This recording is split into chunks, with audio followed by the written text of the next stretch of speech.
அழகான வீடியோ தாங்க வந்திருக்கு. வீடியோ வந்து சூப்பராக இருந்துச்சு அப்படின்னு தாங்க சொல்லணும். அதாவது நம்ம மாயா கிட்ட வந்து கார்த்தி வந்து வசமாக மாட்டிக்கிறாங்க. அந்த இடத்துல வந்து நம்ம ஜானகியை ரிலீஸ் பண்ணுறதுக்காக மாயா வந்து அதிரடியாக ஆக்ஷன் எடுக்கிற மாதிரி தான் காட்டிக்கிட்டு இருக்காங்க. அதெல்லாம் பார்க்குறோமா, சேனலை மட்டும் மறக்காமல் லைக் அண்ட் சப்ஸ்கிரைப் மட்டும் பண்ணிடுங்க.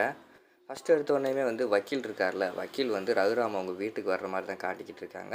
வந்த உடனேயுமே வந்து, சார் நமக்கு கொடுத்த அந்த டைம் வந்து முடிய போகுது, கோர்ட்டில் இருந்து நம்ம வந்து பெயில் வாங்கிடணும், இப்போ அந்த டைம் முடிய போகுது, நம்ம வந்து கார்த்தியை கொண்டு போய் நம்ம கோர்ட்டில் நிப்பாட்டலைன்னா அவ்வளோதான், பிறகு வந்து நம்மளை அரெஸ்ட் பண்ணி உள்ளே வச்சுருவாங்க அப்படிங்கிற மாதிரி சொல்கிறாங்க. என்ன சொல்கிறீங்க அப்படின்னு சொல்லிட்டு கேட்டவனையும், ஆமாம் மேடம், நீங்கள் வந்து சீக்கிரமாக வந்து கார்த்தியை கொண்டு வந்து கோர்ட்டில் ஒப்படைங்க, இல்லைன்னு வச்சுக்கோங்களேன் பிறகு உங்களை தான் தூக்கி உள்ளே வைப்பாங்க அப்படிங்கிற மாதிரி சொல்லிட்டு ஜானகிட்ட சொல்கிறாங்க.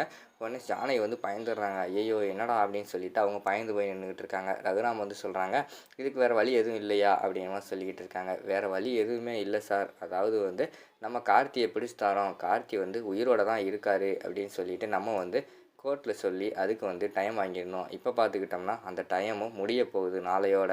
அப்படி இருக்கும்போது நம்ம எந்த ஒரு ஆக்ஷனும் எடுக்கலை, கார்த்தியும் கொண்டு வந்து நிப்பாட்டலை, அவன் இருக்கிறான் அப்படின்னு சொல்லிட்டு ஆதாரத்தையும் நம்ம வந்து இது வரைக்கும் சப்மிட் பண்ண முடியலை. அப்படி இருக்கும்போது கோர்ட் வந்து என்ன நினைக்கும், நம்ம வந்து பொய் சொல்கிறோம், இவங்க வந்து சும்மா தான் சொல்லியிருக்காங்க அப்படின்னு சொல்லிட்டு நினைப்பாங்க. அதனால தான் சொல்கிறேன், நீங்கள் வந்து கார்த்தியை வந்து ஒன்று பிடிச்சு கொண்டு வந்து போலீஸ் கஸ்டடியிலையோ இல்லைன்னா அங்கே கோர்ட்லேயோ கொண்டு வந்து நிப்பாட்டுங்க, இல்லைன்னா நம்ம வந்து ஜெயிலுக்கு தான் போகணும் அப்படிங்கிற மாதிரி சொல்லிடுறாங்க. அதை கேட்டவொடனே ஷாக் ஆகிடுறாங்க.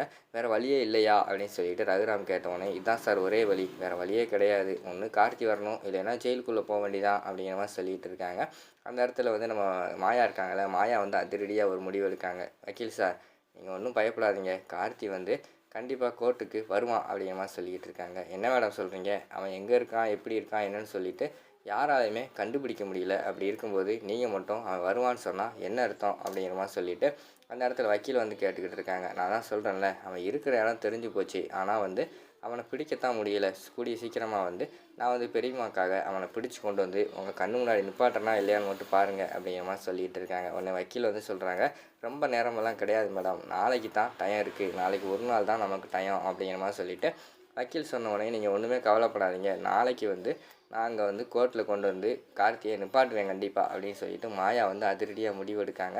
உடனே வக்கீல் வந்து சொல்லிட்டு போகிறாங்க, அப்படி கொண்டு வந்து நிப்பாட்டிட்டிங்கன்னா சூப்பர் மேடம், கண்டிப்பாக வந்து நம்ம அம்மாவை வந்து வெளியில் எடுத்துடலாம், இல்லைன்னா வேறு வழியே கிடையாது அப்படின்னு சொல்லிட்டு அந்த இடத்துல வந்து வக்கீல் வந்து போயிடுறாங்க. அதுக்கடுத்து வந்து நம்ம ஜானகியை பார்த்து ரகுராம் வந்து திட்டுறாங்க, பாத்தியா அவனுக்காக நான் வந்து பழி ஏற்றுக்கிறேன், அது செய்யணும் இது செய்கிறேன்னு சொல்லிட்டு கடைசியில் இப்போ பார்த்தியா உன்னையை தூக்கி உள்ளே வைக்க போகிறாங்க. ஒருத்தி என்னடானா, நான் ஆசையாக வந்து வளர்த்தேன், என் பேச்சை அவள் மட்டும்தான் கேட்பான்னு நினச்சேன், கடைசியில் வந்து அவளே என் பேச்சை கேட்காம போயிட்டா, இன்னொருத்திக்கு என்ன நிலைமை அப்படின்னு சொல்லிட்டு அந்த இடத்துல எதுவுமே பேசாமல் விறுவிறுன்னு வந்து நம்ம ரகுராம் வந்து உள்ளே போயிடுறாங்க. இந்த பக்கம் வந்து மாயா வந்து விறுவிறுன்னு கதிர் கால் பண்ணி நம்ம 2 பேரும் மீட் பண்ணணும், முக்கியமான கட்டம் வந்துருச்சு அப்படிங்கிற மாதிரி சொல்லிகிட்டு இருக்காங்க. என்ன மாயா என்னாச்சு அப்படிங்கிற மாதிரி சொன்னோடனே, நேரில் வா நான் சொல்கிறேன் அப்படின்னு சொல்லிட்டு கதிரை வந்து நேரில் கூப்பிட்டு வராங்க. கூப்பிட்டு வந்தோடனே அவங்க 2 பேரும் அதிரடியாக பிளான் எடுக்காங்க. அந்த கார்த்தி வந்து அந்த ஹோட்டலுக்குள்ளே இருக்கான் தான் தெரிஞ்சு போச்சு, ஆனால் அவன் வந்து ஆளோட சப்போர்ட்டோடு இருக்கான். அவன் வந்து அங்கே தனியாக இருந்தால் பிடிச்சிடலாம், ஆனால் அவனுக்கு சப்போர்ட் நிறைய இருக்குது. அதனால் வந்து நம்ம அவனை வந்து எப்படியாவது அங்கேருந்து வெளியில் கொண்டு வந்து கண்டிப்பாக சிக்க வைக்கணும், இல்லைன்னா நம்ம வந்து பெரியம்மாவை வெளியில் கொண்டு வர வாய்ப்பே கிடையாது, இந்த டைம் மட்டும் நம்ம தோற்றுட்டோம்னா வேறு வழியே இல்லை அப்படிங்கிற மாதிரி சொல்லிக்கிட்டு இருக்காங்க. உடனே அதிரடியாக வந்து 2 பேர் வந்து பயங்கரமாக பிளான் போடுறாங்க. எப்படியாவது வந்து நம்ம கார்த்தியை கொண்டு வந்தே ஆகணும் வெளியில் அப்படின்னு சொல்லிட்டு அவங்க வந்து அதிரடியாக முடிவு எடுத்துக்கிட்டு இருக்காங்க. பயங்கரமாக பிளான் போட்டுக்கிட்டு இருக்காங்க. எப்படியும் வந்து நாளைக்கு தான் கடைசி நாள், ஜானகியை காப்பாற்றணும் அப்படின்னு சொல்லிட்டா கண்டிப்பாக கார்த்தியை வந்து பிடிச்சி கொடுத்துருவாங்க. இதுக்கு மேலேயும் கார்த்தி சாப்டரை வந்து இழுக்க மாட்டாங்கன்னு நினைக்கிறேன். இதோட பார்த்துக்கிட்டிங்கன்னா இந்த வீடியோ வந்து முடிச்சிடுறாங்க.